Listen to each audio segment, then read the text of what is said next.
আসসালামু আলাইকুম। আজকে আমি তোমাদের সাথে গতি অধ্যায়টা নিয়ে আলোচনা করব। গতি অধ্যায়ের যত যাবতীয় তথ্য আছে আমি চেষ্টা করব এই ভিডিওতে দিয়ে দিতে, এবং আরেকটা ভিডিও আমি করব, সেই ভিডিওতে হচ্ছে কোন সূত্রটা কোথায় ব্যবহার করব সেই জিনিস নিয়ে আলোচনা করব। কারণ তোমাদের মধ্যে অনেকে এখনো কনফিউজ থাকো যে আমরা গতি অধ্যায়ের কি কথা বলছে, ওই অনুযায়ী আমি কোন সূত্রটা অ্যাপ্লাই করব, আসলে আমি এই সূত্রটা কেন অ্যাপ্লাই করতেছি, এই ধরনের যত কথা আছে এটা আরেকটা ভিডিওতে পেয়ে যাবা তোমরা। সো দুইটা ভিডিও হবে। আর আমার সুবিধার্থে এখন এখানে পড়ানোর জন্য প্রকাশ একক আমি কিছু লিখে রাখছি, যেটা হচ্ছে এই অধ্যায়ের জন্য দরকার। তাহলে এখানে কি কি লেখা আছে? আদি বেগকে ই দ্বারা প্রকাশ করা হয়, একক হচ্ছে মিটার পার সেকেন্ড। শেষ বেগকে ভি দ্বারা প্রকাশ করা হয়, একক হচ্ছে মিটার পার সেকেন্ড। সরণকে এস দ্বারা প্রকাশ করা হয়, একক হচ্ছে মিটার। সময়কে টি দ্বারা প্রকাশ করা হয়, একক হচ্ছে সেকেন্ড। দূরত্বকে ডি দ্বারা প্রকাশ করা হয়, একক হচ্ছে মিটার। ত্বরণকে এ দ্বারা প্রকাশ করা হয়, একক হচ্ছে মিটার পার সেকেন্ড স্কোয়ার। আর অত্বরণ বলতে এখানে আমি অভিকর্ষ ত্বরণের কথা বুঝাইছি। অভিকর্ষ ত্বরণকে ছোট হাতের ডি দ্বারা প্রকাশ করা হয়, একক হচ্ছে কি মিটার পার সেকেন্ড স্কোয়ার, এবং এটার একটা নির্দিষ্ট মান আছে, সেটা হচ্ছে কি 9.8। উচ্চতাকে এইচ দ্বারা প্রকাশ করা হয়, একক হচ্ছে কি মিটার। তো গতি অধ্যায়টা করার সময় সর্বপ্রথম যে কথাটা আসে গতি, গতি কি? তো আমরা যদি চিন্তা করি যে আমাদের এখানে প্রথম পয়েন্টে কি আসতেছে, গতি কি। তাহলে গতি কি যখন কথাটা আসে তার সাথে আরেকজনের রিলেটেড গতি যেহেতু আছে, তাহলে স্থিতিও থাকবে। তাহলে আরেকটা পয়েন্ট কি আসতেছে, স্থিতি। তাহলে গতি আর স্থিতির মধ্যে ব্যাপারটা কোথায়, এটা একটু বুঝার আছে।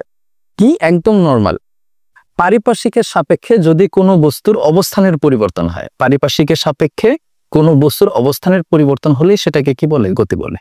যেমন আমি এখন এখানে দাঁড়ায় আছে, আমি একটু এদিকে চলে আসলাম, পারিপার্শ্বিকের সাপেক্ষে আমার কি অবস্থানের পরিবর্তন হয়েছে। অবস্থানের পরিবর্তন হয়েছে মানে এখানে কি গতি কাজ করতেছে। আর যদি পারিপার্শ্বিকের সাপেক্ষে কোনো বস্তুর অবস্থানের পরিবর্তন না হয়, যেমন আমি এখানে দাঁড়ায় আছি, এখন আমার অবস্থার পরিবর্তন হচ্ছে না, তার মানে এটাকে কি বলতে পারবো না, স্থিতি। তাহলে আমরা কি বললাম, গতি কাকে বলে? পারিপার্শ্বিকের সাপেক্ষে কোনো বস্তুর অবস্থানের পরিবর্তন হলে সেটাকে কি বলে, গতি বলে। আর পারিপার্শ্বিকের সাপেক্ষে কোনো বস্তুর যদি অবস্থার পরিবর্তন না হয় তাহলে সেটাকে কি বলে, স্থিতি বলে। একদম সহজ। তাহলে গতি আর স্থিতির মধ্যে একটা কথা হচ্ছে, অনেক সময় একটা কোশ্চেন আসে যে সকল গতি আর স্থিতি হচ্ছে আপেক্ষিক, পরম নয় কেন? কেন পরম নয় এটা হচ্ছে বুঝতে গেলে তুমি একটু চিন্তা করে দেখো, পৃথিবী কিন্তু ঘুরতেছে। পৃথিবী যেহেতু ঘুরতেছে, অনেক সময় দেখো, এটা আসলে একটু সহজ করে বলি, বাসে যখন আমরা বসে থাকি আমরা কিন্তু স্থির, কিন্তু বাস কিন্তু চলমান। যখন বাসটা ব্রেক করে আমরা কিন্তু সামনে ঝুঁকে যাই। কেন ঝুঁকে যাই? কারণ বাসের সাথে সাথে আমাদেরও কিন্তু কি হচ্ছে, জায়গার পরিবর্তন হচ্ছে, অর্থাৎ আমরাও কিন্তু গতিশীল থাকি। তাহলে সেই হিসাবে পৃথিবীও যেহেতু ঘূর্ণায়মান, পৃথিবীর যদি গতি থাকে তাহলে আমাদেরও একটা কি আছে, গতি আছে। 1 মিনিটের জন্য তো দূরে থাক, একটা ন্যানো সেকেন্ডের জন্য যদি পৃথিবী একটু ঘূর্ণন থামায় দেয়, আমরা একজনও কিন্তু থাকবো না। তার মানে আমরাও গতিশীল। দ্যাটস ওয়াই বলা হয় যে সকলেই হচ্ছে আপেক্ষিক, কোনো কিছু কি না, পরম না। কারণ পরম মানে হচ্ছে যার কোনো পরিবর্তন নাই। ক্লিয়ার? এরপরে আসেন, এরপরে আমাদের কি আসতেছে, বেগ। বেগ কাকে বলে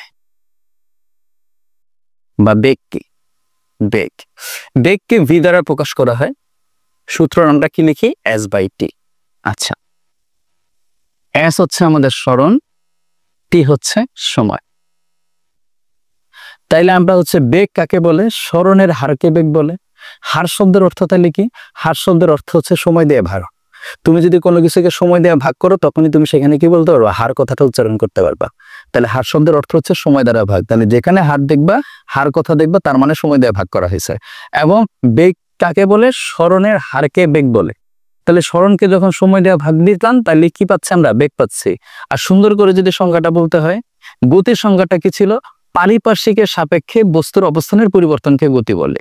আর বেগ যখন আসবে তখন সময়ের সাথে চলে আসলো, তার মানে সময়ের সাথে পারিপার্শ্বিকের সাপেক্ষে, সময়ের সাথে পারিপার্শ্বিকের সাপেক্ষে কোনো বস্তুর অবস্থানের পরিবর্তনকে কি বলা হয়, বেগ বলা হয়। তাহলে এখন এদিকে আসি, বেগ হচ্ছে কি s/t। তাহলে বেগ s এর একক হচ্ছে কি মিটার, টি এর একক হচ্ছে কি সেকেন্ড। তাহলে এখান থেকে আমরা কি বলতে পারছি, মিটার পার সেকেন্ড। এই মিটার পার সেকেন্ডটা কে, এই মিটার পার সেকেন্ডটা হচ্ছে আমাদের কি একটা একক।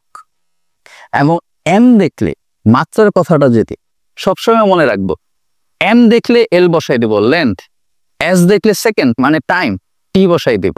তার মানে যে জায়গায় আমি এম দেখবো সেই জায়গায় এল বসাবো, যে জায়গায় আমি কি করব, এস দেখবো সে জায়গায় কি টি বসাবো, অবশ্যই সেটা এককের জন্য মনে জানা থাকে। তাহলে এখানে আমরা যদি বলি এম আছে এল বসাই দিলাম, এস আছে টি বসাই দিলাম, তখন এটা কি হয়ে গেল আমার একটা মাত্রা। তাহলে খুব সহজে আমরা মাত্রাও বের করতে পারি। এখন বেগের মধ্যে কে কে আছে? বেগের মধ্যে একটা হচ্ছে সমবেগ আর আরেকটা হচ্ছে অসমবেগ।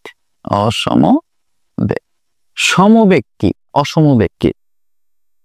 বেগের পরিবর্তন হবে না, পরিবর্তন হবে না, আর এখানে হচ্ছে কি পরিবর্তন হবে।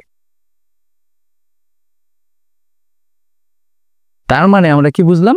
সমবেগে কি হয় না, বেগের পরিবর্তন হয় না, যে বেগে চলতেছে সে বেগেই যদি চলে তখনই সেটাকে হচ্ছে কি সমবেগ কথাটা বলা হয়। আর বেগের পরিবর্তন হইলে সেটা কি হয়ে যায়? অসম বেগ হয়ে যায়। এবং আরেকটা কথা মনে রাখবেন, এই যে v = s/t, এই সূত্রটা সবসময় সমবেগের ক্ষেত্রে ব্যবহার করা হয়। তার মানে সমবেগ কথাটা উল্লেখ থাকলে সূত্র কি হবে? v = s/t। এই যে একটা মজার জিনিস বুঝে গেলাম। তাহলে এইবার আমরা ত্বরণ সম্পর্কে জানি, ঠিক আছে? ওকে, তাহলে ত্বরণে আসো। এবং অবশ্যই আমার লেখার সাথে সাথে তোমরাও লিখবা। তোমরা যদি না লেখো তাহলে কিন্তু হচ্ছে ফিজিক্স এমন একটা জিনিস, সাথে সাথে জিনিসগুলো বুঝার পরে আবার প্র্যাকটিস করা লাগে, নাহলে কিন্তু ফিজিক্স 2 দিনও মাথার মধ্যে থাকে না। তাহলে ত্বরণ কি? ত্বরণ, ত্বরণকে হচ্ছে এই দ্বারা প্রকাশ করা হয়। ত্বরণের সংজ্ঞাটা আগে বুঝে নেই। বেগের পরিবর্তনের হারকে ত্বরণ বলে। তার মানে বেগের কি হইতে হবে? পরিবর্তন হইতে হবে। যদি বেগের পরিবর্তন হয় তখন সেখানে কি আসবে? ত্বরণ আসবে, নাহলে আসবে না। কারণ বেগ বৃদ্ধির হারকে ত্বরণ বলে, বেগ বৃদ্ধির হারকে ত্বরণ বলে। তাহলে বেগ বৃদ্ধি কি? আমার যদি শেষ বেগ বড় হয়, আদি বেগ ছোট হয়, এদের পরিবর্তন, তার মানে বেগের পরিবর্তন। বেগের পরিবর্তন মানে v - u। বেগের পরিবর্তনের কাকে? হারকে। বলছিলাম হার মানে হচ্ছে সময় দিয়ে ভাগ, হার মানে হচ্ছে কি সময় দ্বারা ভাগ। তাহলে বেগের পরিবর্তনের হারকে কি বলে? ত্বরণ বলে। তো বেগের পরিবর্তন হইলেও আমরা কি পাবো? বেগই তো পাবো। আদি বেগ মানেও বেগ, শেষ বেগ মানেও বেগ, বেগের পরিবর্তন মানেও বেগ। আমি যদি তাৎক্ষণিক বেগ বলি সেটাও কি বেগই তো। গড় বেগ বললেও সেটা কি বেগ। তাহলে বেগ মানেই কি মিটার পার সেকেন্ড। বেগ মানে হচ্ছে কি মিটার পার সেকেন্ড। তাহলে বেগ মানে যদি আমাদের মিটার পার সেকেন্ড হয়, আর টি এর জন্য যদি আরেকটা এস মানে সেকেন্ড চলে আসে একক, তাহলে এখানে কি পাচ্ছি? Metre per second square. তাহলে মিটার পার সেকেন্ড স্কোয়ারটা কে? একক। তাহলে এম দেখলে এল বসাই দিব, এস দেখলে টি বসাই দিব। তাহলে এটা কি হয়ে গেল আবার সাথে সাথে? আচ্ছা, একদম সহজ। তাহলে ত্বরণ কাকে বলে? বেগ বৃদ্ধির হারকে ত্বরণ বলে। বুঝতে পারলাম কথাটা? এরপরে আসেন ত্বরণের মধ্যে কি কি কথা আছে। ত্বরণের মধ্যে হচ্ছে সমত্বরণ, অসমত্বরণ। তাহলে এইটাও সেম বেগের মতোই। ত্বরণের পরিবর্তন হচ্ছে অসমত্বরণ হয়ে যাবে, ত্বরণের পরিবর্তন হচ্ছে না, তার মানে সেটা কি সমত্বরণ হবে। আমার বারবার একটা নির্দিষ্ট সময় পর পর বেগ বৃদ্ধি পাচ্ছে, এবং ত্বরণ কি? ত্বরণ মানে কি বেগ বৃদ্ধি পাওয়া। ধরো হচ্ছে 1 সেকেন্ডে 2 ত্বরণ ছিল, 2 সেকেন্ডে হচ্ছে কত? আবারও সেই ত্বরণ 2, 3 সেকেন্ডেও ত্বরণ 2। তার মানে ত্বরণের কি হচ্ছে না? পরিবর্তন হচ্ছে না। সেকেন্ডে সেকেন্ডে আমি বৃদ্ধি করতেছি, 2 করে বৃদ্ধি করতেছি, এর বেশি বৃদ্ধি করতেছি না। তাইলে আমার ব্যাপারটা কি দাঁড়াইলো? এটাকে বলা হয় সুষমত্বরণ বা সমত্বরণ। সুষমত্বরণ বা সমত্বরণ। তাহলে ত্বরণ সম্পর্কে আশা করি বুঝতে পারলাম। তাহলে এখন এখান থেকে মনে রাখবেন, এই যে সূত্রটা আছে ত্বরণের v - u/t, এইটা শুধুমাত্র সমত্বরণের কথা উল্লেখ করলে ব্যবহার করবে। এবং আরেকটা কথা, যদি কখনো লেখচিত্র দেখি বা আমার হচ্ছে অনেক সময় আমরা কিন্তু এই জিনিসটাও দেখি, বলে দিচ্ছি, এই ইকুয়াল টু কিন্তু v/t-ও ব্যবহার করা হয় এমসিকিউর ক্ষেত্রে। কেন? যদি বলা হয় স্থির অবস্থা থেকে বস্তুটা যাত্রা শুরু করছে, স্থির অবস্থা থেকে যদি বস্তুটা যাত্রা শুরু করে, তার মানে আদিবেগ তো নাই, আদিবেগ শূন্য। তাহলে আদিবেগ যদি শূন্য হয়, আমার এখানে তো -0 লেখার দরকার নাই। দ্যাটস ওয়াই আমরা -0টা লিখি না, তখন এই যে v/t দিলেও হয়ে যায়। ক্লিয়ার? এখন আমাদের বেগের মধ্যে কি আছে? বেগের 3টা সূত্র আছে, সেই 3টা সূত্রের সমীকরণ আছে। এখন এই সমীকরণটা কিভাবে করে আমরা সের দিকে যাব। তাহলে আসো এখন আমরা বেগের সমীকরণ নিয়ে আলোচনা করি।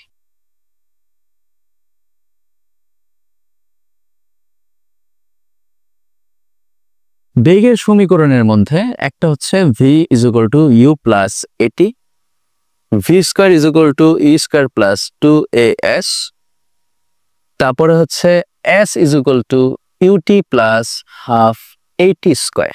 এই তো আমাদের তিনটা সূত্র, তিনটা বেগের সমীকরণ। তাহলে তিনটা বেগের সমীকরণ আমরা কিভাবে এখন এক সিরিয়ালে করব, এবং তোমাদের আমি বলে দিব যে এইভাবে হচ্ছে প্রমাণ করবা, এবং আমি যেভাবে যেদিকে হচ্ছে তীর চিহ্ন দিব তোমরা ওইভাবে নোট করে উঠায় রাখবা, তারপর আমি সেটা বুঝাই দিব। যেমন দেখো, প্রথমে আসো, আমরা যদি ধরি যে কোনো বস্তুর আদিবেগ হচ্ছে গিয়ে ইউ, শেষ বেগ ভি, এবং সময় যদি টি হয়, কোনো বস্তুর আদিবেগ ইউ, শেষ বেগ ভি ও সময় টি হলে ত্বরণের সংজ্ঞা কোথায় আমরা পাই? কি পাই? ত্বরণের সংজ্ঞা। ত্বরণের সংজ্ঞা কি ছিল? বেগ বৃদ্ধির হারকে ত্বরণ বলে। বেগ বৃদ্ধির হারকে কি বলে? ত্বরণ বলে। তার মানে a is equal to v minus u divided by t. তাইলে আমরা এখানে কি পাই? V minus u is equal to a t. তাহলে v is equal to u plus a t. একদম সহজ, একটা সূত্র প্রমাণ হয়ে গেল। প্রথমটা শেষ। এবার দ্বিতীয়টার কাছে যাব। দ্বিতীয়টার কাছে যেতে গেলে কি করা লাগবে? এখানে লেখা লাগবে, ধরো আমরা কি জানি? গড় বেগ ভি বার সমান সমান u plus v divided by 2। বেগ মানে, গড় মানে হচ্ছে কি, যতজন থাকবো ঠিক ততজন, ধরো বয়সের গড় যদি বলি যে আমার একটা ক্লাসরুমে হচ্ছে ধরো 20 জন আছে, তো 20 জনের বয়সের গড় কত? আমরা 20 জনের বয়স যোগ করে 20 দিয়ে ভাগ দিব। তাহলে বেগের ক্ষেত্রে এখানে বেগ কয়টা? দুইটা, একটা হচ্ছে আদি বেগ আর একটা হচ্ছে কি শেষ বেগ। তাহলে বেগ যেহেতু 2 জন, তাহলে 2 জনকে আমরা কি করছি? যোগ করছি, 2 জন 2 দিয়ে ভাগ করে দিছি। তাহলে কি আসলো? গড় বেগ। তো গড় বেগ হোক আর যাই হোক, বেগ তো। তাহলে বেগ মানে আমরা জানি, আবার কি জানি? এস বাই টি। তাহলে এখান থেকে যেহেতু 3 জনের সমান, তাহলে আমি কি এটা বলতে পারি? S by t is equal to u plus v divided by 2। তারপরে আসো, তাহলে twice s is equal to u plus v into t. এখন কথা হচ্ছে, আমি তো প্রমাণ করতেছি কোনটা? ভি স্কোয়ার ইউ স্কোয়ারেরটা, তাই না? তাহলে ভি স্কোয়ার ইউ স্কোয়ারটা প্রমাণ করার জন্য আমার এখানে একটা টি এর মান বসাইতে হবে। তাহলে টি এর মানটা কই থেকে পাবো? খেয়াল করো তো, এখানে এ যদি v minus u divided by t হয়, তাহলে টি সমান সমান কি এটা বলা যায় না? V minus u divided by a. তাহলে এই যে তীর চিহ্নটা সুন্দর মতো আমি যদি টি এর মানটা এখানে বসাই দিই, দেখো আমি যে দাগগুলো দিচ্ছি সেগুলো কিন্তু মেনটেন করবা। আমি যদি এখানে একটু বসাই দিই, তাহলে ব্যাপারটা কি দাঁড়াচ্ছে? খেয়াল করে, সুন্দর করে, u plus v minus u divided by a. আর এখানে কি ছিল? Twice s. তাহলে 2 এটা এই পাশে গুণ হয়ে চলে আসলো এএস, 2as পেয়ে গেছে কিন্তু। আর এখানে কি আছে? U plus v minus u. তাহলে এখন প্রশ্ন, এটা কিসের সূত্র? সব সময় মনে রাখবো, প্লাসের সময় জায়গা পরিবর্তন করা যায়, কিন্তু মাইনাসে আমরা জায়গা পরিবর্তন করি না। তাহলে যেহেতু মাইনাসের সময় আমরা জায়গা পরিবর্তন করি না, সেক্ষেত্রে এখানে ভিটা হবে হচ্ছে কি? এ। তাহলে এ মাইনাস বি, এ প্লাস বি কিসের সূত্র? এ স্কোয়ার মাইনাস বি স্কোয়ারের সূত্র। তাহলে আস্তে করে বসাই দাও, a square minus b square 2as। এইবার তাহলে আমরা যদি শুধুমাত্র ভিটার এই পাশে আনতাম, মাইনাস হয়ে যেত। ধরো এই পুরোটাকে আমরা এই পাশে নিয়ে আসছি, তাহলে v square minus u square is equal to 2as। তাহলে v square is equal to u square plus 2as। আরেকটা সূত্র প্রমাণ হয়ে গেল, কত সহজে, ইজি। তাহলে আমাদের 2 নম্বর সূত্র শেষ। এবার 3 নম্বর ক্ষেত্রে অ্যাসেটটা প্রমাণ করব। তাহলে অ্যাসেটটা প্রমাণ করতে গেলে কি করা লাগবে? খেয়াল করো, এই লাইনটা তো আমরা লিখছিলাম, তাই না? এই লাইন থেকে দেখো আরেকটা লেজ বাইর করলাম, এখান থেকে আমরা শুরু করব। তাহলে এখানে কি ছিল? 2s is equal to u plus v into t, তাই তো? এখন খেয়াল করো, এই জায়গায় ভি এর একটা মান ছিল না? ভি এর মান কি ছিল? ইউ প্লাস এটি। তাহলে এই ভি এর মান ইউ প্লাস এটিটা যদি এখানে বসাই দিই, বা 2s is equal to u plus এটি, তাহলে এখানে পরে কি আসতেছে 2u প্লাস এটি, এরপরে কি আসতেছে 2s is equal two 2ut plus এটি স্কোয়ার, দেন 2টারে আমি যদি ভাগ করে দেই 2ut প্লাস এটি। তাহলে ম্যাথের ক্ষেত্রে একটা জিনিস আমরা জানি, হরকে লবের মধ্যে ভাগ করে দেওয়া যায়। তাহলে হরকে যদি লবের মধ্যে ভাগ করে দেই 2ut ডিভাইডেড বাই 2 এটি স্কোয়ার ডিভাইডেড বাই 2, তাহলে 2 কাটা শুধু ut, আর এখানে আমরা কি করতে পারি হাফ এটি। তাহলে এটা কি পাইলাম এস। দেখো তো আরেকটাও প্রমাণ হয়ে গেল কত সহজে, 3 নাম্বার। তাহলে এখন যদি পরীক্ষার হলে কখনো বলে যে স্মরণের সূত্রটি প্রতিপাদন করো, তাহলে কি করবা তুমি? সুন্দর করে এখান থেকে লেখা শুরু করবা এই পর্যন্ত, তারপরে আমরা জানি থেকে এই পর্যন্ত আসবো, এসে আমরা এদিকে দৌড় দিয়ে দিব। যদি বলে বেগের সূত্র প্রমাণ করো, সুষম ত্বরণে যায়, তাহলে এখান থেকে এই পর্যন্ত আসবো শেষ। যদি বেগের সমীকরণ প্রমাণ করতে বলে, তাহলে একদম এখান থেকে হচ্ছে শুরু করে এই পর্যন্ত চলে আসবো। তাহলে আমার এটা বেগ একদম সহজ। তাহলে এইভাবে আমরা বেগের কি করতে পারি, 3টা সমীকরণেই প্রমাণ করে ফেলতে পারি। তো বাসায় যখন হচ্ছে তোমরা এই যে নোটটা করে রাখো, বাসায় আবার প্র্যাকটিস করার সময় তোমরা 3টা জিনিস আলাদা আলাদা ভাবে করবা। ক্লিয়ার? এইবার আমরা শেষ টপিকে আসতেছি, সেটা হচ্ছে গতি অধ্যায়ের পরন্ত বস্তুর কথা। তাহলে পরন্ত বস্তুর কথার মধ্যে আসি। রেডি?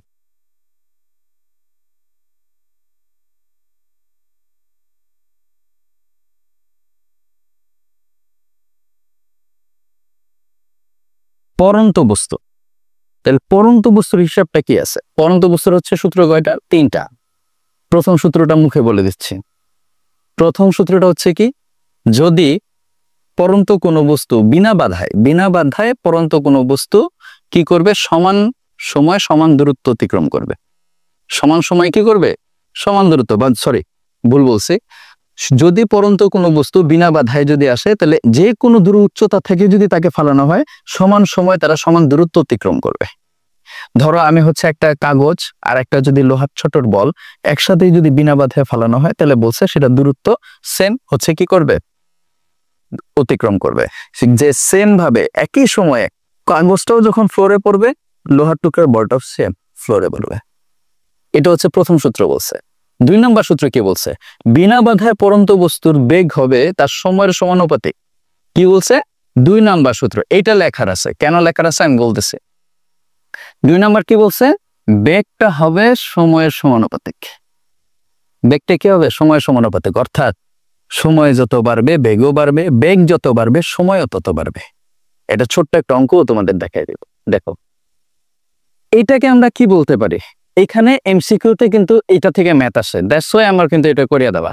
খেয়াল করো, আমরা কি এটাকে বলতে পারি যে ভি ডিভাইডেড বাই টি সমান সমান একটা হচ্ছে ধ্রুবক। তাহলে ওই হিসাবে আমরা এটাও তাহলে বলতে পারি, ধরো অনেকগুলা বেগ ছিল, অনেকগুলা সময় ছিল, তাহলে v1 t1 v2 t2 v3 t3 dot dot dot vn tn। এটা তো বলাই যায় তাহলে, কারণ এটা তো ধ্রুবক চলতেছে। ক্লিয়ার? এবার আসেন, আমি যদি এখন একটা কোশ্চেন করি যে 100 মিটার পার সেকেন্ড বেগ প্রাপ্ত হয় 5 সেকেন্ড সময়ে। কয় সেকেন্ড সময়? 5 সেকেন্ড সময়। এখন যদি বলি তাহলে হচ্ছে ধরো 10 সেকেন্ড সময়ে বেগ কত হবে? একটা কোশ্চেন শুধু শুধু বললাম। তাহলে এই কোশ্চেন আমার কি কি আছে? 100, 5, 10, বেগ কত, তাই না? তাহলে আমাদের যেহেতু 2 জন মাত্র, তাহলে আমি ইউজ তো করবো কয়জনকে? 2 জনকে। তাহলে এখন যদি সূত্রটা বসাই, v1 t1 is equal to v2 divided by t2। v1 কত ছিল? 100, t1 কত ছিল? 5 সেকেন্ড, v2 কি করতে বলছে? বের করতে বলছে, t2 এর মান কত ছিল? 10। তাহলে 5 দিয়ে যদি ওরে হচ্ছে কি করি, ভাগ করি, তাহলে কত আসতেছে 20, 20-এর সাথে 10-এর গুণ করলে কত হয় 200, V2 কত হইল 200। একদম সহজ ম্যাথ এমসিকিউর জন্য। তার মানে দেখো 10 সেকেন্ড হয়েছে, বেগও কত হয়ে গেছে 200 হয়ে গেছে। তার মানে সময়ের সাথে সাথে বেগের কি পাইছে, বৃদ্ধি পাইছে। এমসিকিউতে এই ম্যাথগুলো আসে। ডান, আশা করি বুঝতে পারছো। এইবার আসো 3 নাম্বার সূত্র। 3 নাম্বার সূত্রের মধ্যে কি বলছে, বিনা বাধায় যে কোনো উচ্চতা থেকে যদি একটা বস্তুকে আমরা ফালাই, তাহলে সেটা কি করবে, তার যে দূরত্ব অতিক্রম করবে তা হবে তার সময়ের বর্গের সমানুপাতিক। যে উচ্চতাটা অতিক্রম করবে সেটা হচ্ছে তার কি, সময়ের বর্গের সমানুপাতিক। অর্থাৎ 3 নাম্বারটা হচ্ছে h ভেরিয়াসেস টি স্কয়ার, অর্থাৎ বিনা বাধায় পরন্ত বস্তুর উচ্চতা হবে তার সময়ের বর্গের সমানুপাতিক। তাহলে এটা কাহিনীটা কি, এটা তো বুঝতে হবে। এই জায়গার মধ্যে জড়িত কি কি জিনিস। আমি যদি এখন একটা কোশ্চেন করি সেম ভাবে আগেরটা যেইভাবে করছিলাম, আমি কি এটাকে বলতে পারি না h divided by t square সমান সমান ধ্রুবক? তাহলে সেক্ষেত্রে এটা বলতে পারি না h1 t1 square h2 t2 square dot dot dot hn tn square, বলাই যায়। তাহলে এখন প্রশ্ন লিখে একটা অঙ্ক করে ফেলি সাথে সাথে। এখন যদি বলি 100 মিটার উচ্চতা হতে একটি বস্তু নামতে 5 সেকেন্ড সময় নেয়, তাহলে 200 মিটার উচ্চতা হতে পড়তে কত সময় নেবে? কত সহজ অঙ্কটার দিকে তাকাই। তাহলে এখন আমাদের কি করলাম, এই যে আমাদের লিখলাম 100 মিটার উচ্চতা থেকে একটা বস্তু নামতে 5 সেকেন্ড সময় নেয়, তাহলে 200 মিটার উচ্চতা হতে পড়তে কতটুকু সময় নেবে।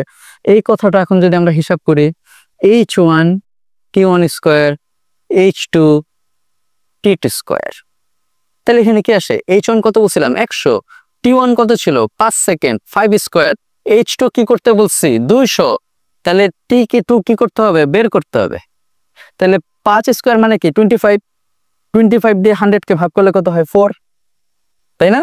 তাহলে এই জায়গায় কত আসতেছে 4, 4 দিয়ে তাহলে 200টা ভাগ করতে হবে না, কারণ 4 যদি এখানে থাকে t2 টা তো ওর সাথে গুণ, তাহলে 4 দিয়ে এখানে ভাগ করলে কত হয়,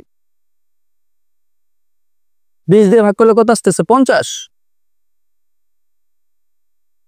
তাহলে 50 তো আমার তো t2 দরকার, t2 স্কয়ার তো দরকার নাই। তাহলে t2 সমান সমান কি √50, √50 যদি আমরা করি তাহলে হচ্ছে 7 7 49, তাহলে 7 পয়েন্ট সামথিং, ধরো 7.07।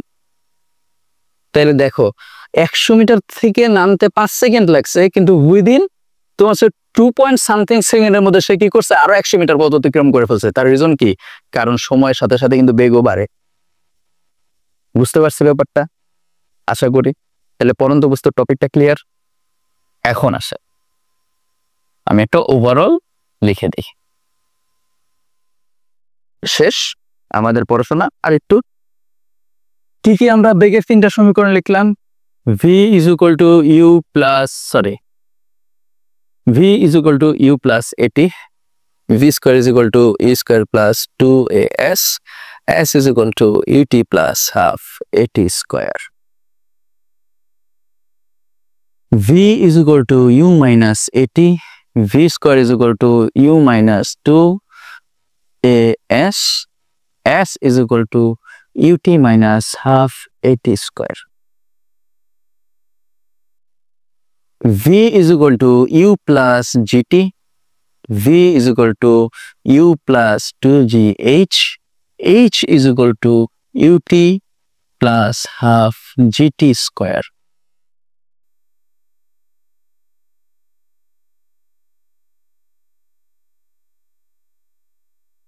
Then v is equal to u minus gt, v square is equal to u square minus 2gh, h is equal to ut minus half gt square. ওকে, মনে রাখবো এই সেক্টর ত্বরণ, এই সেক্টর মন্দন, এই সেক্টর পরন্ত বস্তু, এই সেক্টর নিক্ষিপ্ত বস্তু। মনে থাকে যেন কথাগুলা, কারণ ত্বরণ মানে হচ্ছে কি বেগ বৃদ্ধি পাচ্ছে, বেগ হ্রাস পাচ্ছে মানে মাইনাস চলে আসলো, মাইনাস, কারণ এর মানে এখানে নেগেটিভ। একটা কথা বলতে ভুলে গেছিলাম, মন্দনের কথাটা, ঋণাত্মক ত্বরণকেই মন্দন বলে, তাহলে ঋণাত্মক ত্বরণ তার মানে মাইনাস চলে আসলো, মাইনাস। পরন্ত বস্তু কেন? কারণ আমরা ভালো করে জানি একটা বস্তুকে যদি ঢিলা দেই ওই উপরে উঠতেছে কিসের বিরুদ্ধে? অভিকর্ষজ ত্বরণ, অভিকর্ষজ বলের বিরুদ্ধে, তার মানে জি হচ্ছে কি মাইনাস। আর যখন নিচে একটা বস্তু পড়ে জি এর সাপেক্ষে পড়ে প্লাস, একদম সহজ। তাহলে পরন্ত বস্তুতে প্লাস। নিক্ষিপ্ত বস্তু, কোনো কিছু ঢিলা মারলাম উপরে নিক্ষেপ করলাম, তাহলে সেই ক্ষেত্রে হচ্ছে কি মাইনাস। আশা করি এতটুকু অল্প সময়ের মধ্যে যতটুকু সম্ভব সম্পূর্ণটা তোমাদের দেখানোর চেষ্টা করলাম। আমি অবশ্যই আরেকটা ভিডিও করব, সেটা হচ্ছে শুধুমাত্র সূত্রের উপরে, কোথায় কোন সূত্র কেন ব্যবহার করো এই কথাগুলো নিয়ে। ওটা 3-4 মিনিটের হবে, এত বড় ভিডিও হবে না। আসসালামু আলাইকুম।